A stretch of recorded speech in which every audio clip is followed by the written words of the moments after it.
প্রায় 2 দশক আগে পরমাণু বিদ্যুৎ কেন্দ্র তৈরির কথা হয়েছিল পূর্ব মেদিনীপুরের হরিপুরে। স্থানীয়দের বাধায় তা হয়নি। এখন সেই হরিপুরের অদূরেই জুনপুটে ক্ষেপণাস্ত্র উৎক্ষেপণ হতে চলেছে।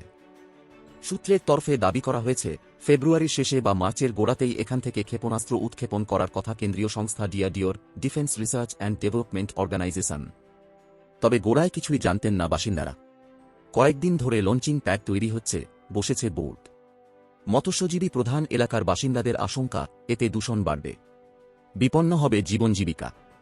ওড়িশার চাঁদিপুর বা অন্ধ্রপ্রদেশের শ্রীহরিকোটা থেকে ক্ষেপণাস্ত্র উৎক্ষেপণ হলেও এ রাজ্যে এমন উদ্যোগ এই প্রথম।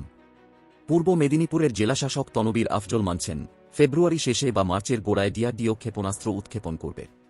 একটা রকেট ছাড়া হবে বালেশ্বর থেকে, আর একটা জুনপুট থেকে। দুটো ক্ষেপণাস্ত্র কিভাবে পরস্পরের সঙ্গে আঘাত লেগে আলাদা হয়ে যায়, সেই সংক্রান্ত গবেষণার জন্য জেলার এই জায়গাটি বেছেছে ডিআরডিও, জেলাশাসক জানান। এজন্য রাজ্য সরকার জমি দিয়েছে। সব রকম সহযোগিতা করা হয়েছে জেলা প্রশাসনের তরফেও। স্থানীয় সূত্রে জানা গিয়েছে, কাঁথি 1 ব্লকের বিরামপুট এবং দেশপ্রাণ ব্লকের চেচড়াপুট গ্রামে এর মধ্যেই আলোচনা শুরু হয়েছে এই নিয়ে। সংশ্লিষ্ট 2 ব্লক প্রশাসন এবং ভূমি দপ্তর সমীক্ষা করে রিপোর্ট কাঁথির মহকুমা শাসকের দপ্তরে জমা দিয়েছে। 2 ব্লকে প্রভাব পড়তে পারে বলে আশঙ্কা। ওই 2 গ্রাম থেকে 1550 জন পূর্ণবয়স্ক এবং 370 জন নাবালককে অন্যত্র সরিয়ে নিয়ে যাওয়ার প্রক্রিয়া শুরু হচ্ছে। গবাদি পশুর ক্ষতির আশঙ্কায় 12.5 লক্ষ টাকা ক্ষতিপূরণের প্রস্তাব দেওয়া হয়েছে। মহকুমা শাসক সৌভিক ভট্টাচার্য বলেন, ক্ষেপণাস্ত্র উৎক্ষেপণের সময় সাময়িকভাবে প্রায় 1 কিলোমিটার এলাকা জুড়ে সব নিয়ন্ত্রণ করবে ডিআরডিও। কিছু মানুষকে কয়েক ঘণ্টার জন্য সরে যেতে হবে।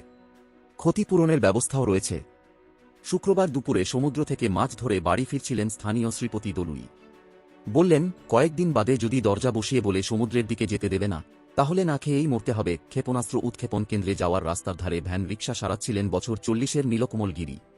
বললেন, পঞ্চায়েতের লোকেরা এসে বলেছে সাময়িকভাবে অন্য কোথাও যেতে হবে। 4 দশক ধরে জুনপুটে শুঁটকি মাছের কারবার করছেন মহিষাগোটের আশিস মাইতি। তিনিও বলছেন, বলা হয়েছে ক্ষেপণাস্ত্র ছোড়ার সময় চলে যেতে হবে।